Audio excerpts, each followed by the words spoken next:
We have the best democracy money can buy, টাকা দিয়ে কেনা যায় এরকম উত্তম গণতন্ত্র প্রতিষ্ঠিত হয়ে গিয়েছে।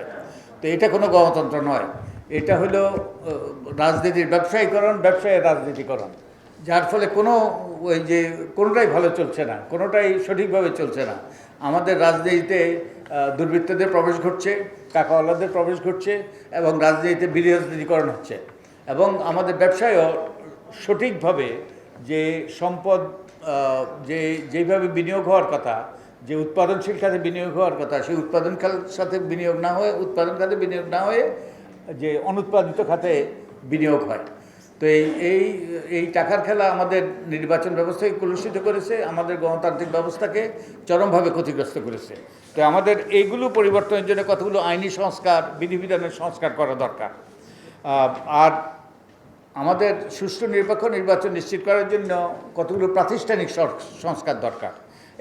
যেমন আমাদের নাগরিক সমাজ, দুর্ভাগ্যবশত আমাদের নাগরিক সমাজ, সিভিল সোসাইটি, অনেকে বলে আমরা ইভিল সোসাইটিতে পরিণত হয়েছি।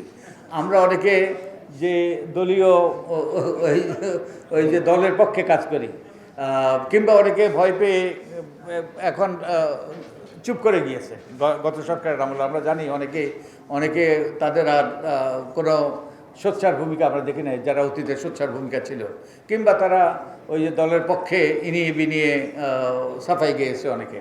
তো আমাদের নাগরিক সমাজকে সঠিক ভূমিকা পালন করতে হবে।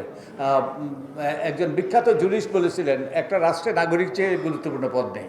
যেখানে নাগরিক এবং নাগরিক সমাজের প্রতিনিধিরা সোচ্চার ভূমিকা পালন করে, অতন্দ্র প্রহরী ভূমিকা পালন করে, এবং এটা প্রযোজ্য আমাদের গণমাধ্যমের জন্য, তারা যদি সঠিকভাবে ভূমিকা পালন করে তাহলে সুষ্ঠু নিরপেক্ষ নির্বাচনের পথ সুগম হয়।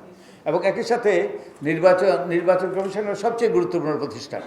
নির্বাচন কমিশন যদি সঠিক ব্যক্তিদের এবং সুনামসম্পন্ন ব্যক্তিদের, সাহসী ব্যক্তিদের নিয়ে গঠিত না হয়, তাহলে কিন্তু আমরা গত 3টে নির্বাচনে যা ঘটেছে, শুধু তাই নয়, আরও অনেকগুলো নির্বাচন যেগুলো বিতর্কিত হয়েছে অতীতে, সেই অবস্থারই পুনরাবৃত্তি হবে। তো আমাদের সুষ্ঠু নির্বাচনের জন্য টাকার খেলা, পরিচ্ছন্ন নির্বাচনী অঙ্গন, পরিচ্ছন্ন রাজনৈতিক অঙ্গন, একই সাথে সোচ্চার নাগরিক, সক্রিয় নাগরিক সমাজের পাশাপাশি আমাদের নির্বাচন কমিশনকে শক্তিশালী করতে হবে এবং আমাদের কার্যকর করতে হবে।